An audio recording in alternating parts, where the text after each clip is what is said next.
Welcome back to Black News Tonight. For many black women, the relationship with the church could be a complicated one. And now a brand new book addresses that relationship and the surrounding issues head on. In her new book, entitled Lip Theology, for church girls who've considered tithing to the beauty supply store when Sunday morning isn't enough, theologian and essayist Candice Marie Benbow embraces alternative spirituality and womanist theology. And she challenges religious institutions, faith leaders, and communities to reimagine how faith can be a tool of liberation and transformation for women and girls. And Candice Marie Benbow joins me now. She was named by Sojourners as one of 10 Christian women. Hey, how you doing?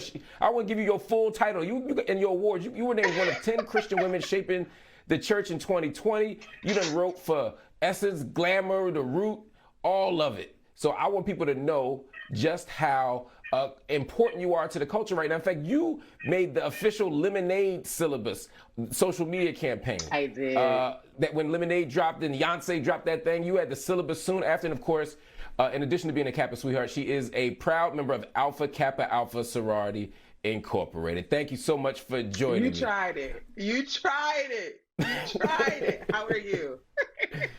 I am good. I assume the red and red lip theology was an homage to the Crimson and Cream. But if it's not, tell me, what is red lip theology? How do you define it?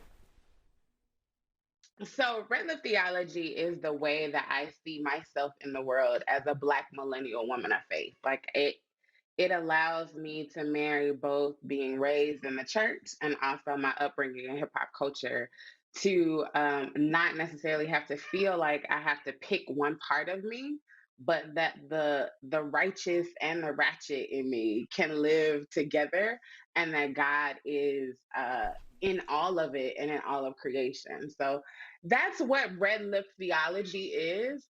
It is the ultimate for me way that I can articulate my relationship with God.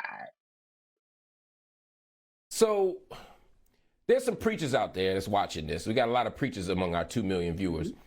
And they're going to say, good. Jesus don't want you to be ratchet. They're going to say the whole point of entering our faith community is to ratchet down the ratchet. So how do you reconcile what this idea of the ratchet with the idea of being not just a believer, but one who is trying to walk a certain kind of moral or ethical path? Right. Well, first I would say, that there are a number of instances of the ratchet being holy in scripture and who Jesus rolled with, right? I mean, Jesus's entire birth is marred in scandal. His mom was a teen mama and everybody knew Joseph wasn't his daddy, right? So there are spaces in scripture that embrace what is ratchet, but more than that, Jesus came to teach us how to live and be together in community.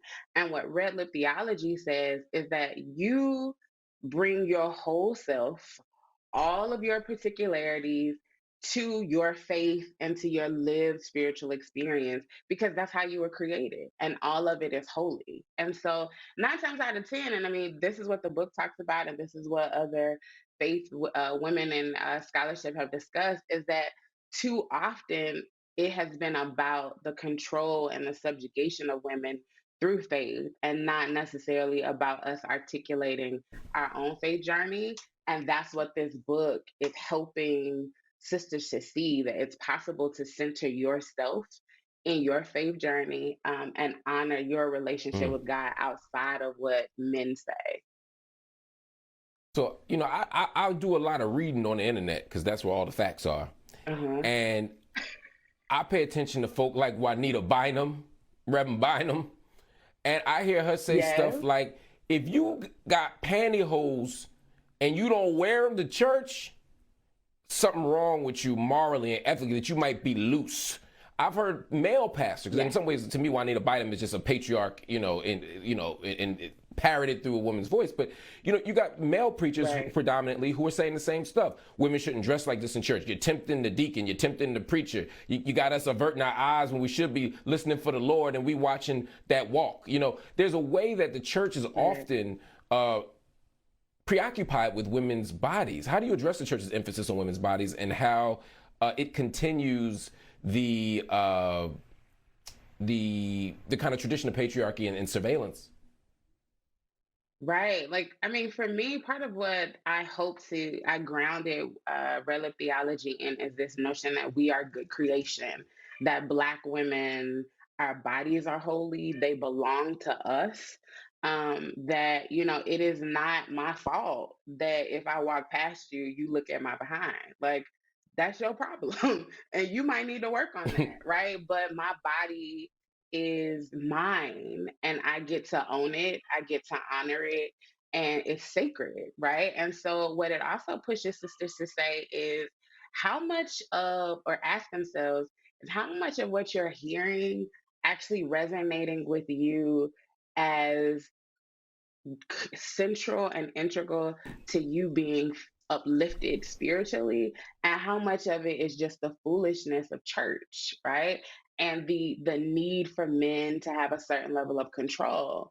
And when you move away from this idea that our bodies and us as women are just really here to comport and be for the service of men, you move into a space where it's like, let me honor who I am, what I can do, what I give to this world, and my relationship with God and the divine. And so that's what I really hope that sisters get. And as I've been reading the comments for the last week, I think some of them are, but it's like at some point we got to walk away from the harmful theologies. We got to tell the pastors to be quiet, and we need to listen to spaces that are uplifting to us. And what I hoped and really believe Red Lip Theology can do is be seated in that space.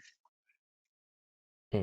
Each chapter in the book is named after a particular makeup step. We got primer, we got foundation, we Yeah. got blush, we got highlighter. How do you connect this idea of like beauty, skincare, etc., to the sacred? Yeah. So when I started seminary, I was also going through this terrible breakup. And my best friend came to see me and she was like, "You look a mess and we gotta figure this out."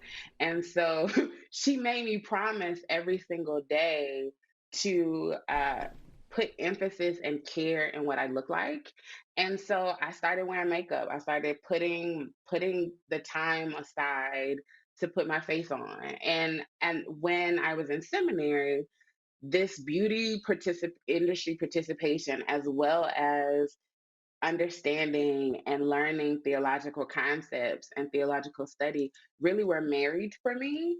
And so I could not, when it was time to write this book, one, separate them because they were so integral to me, but I also wanted a conversation about faith that didn't center cishet men.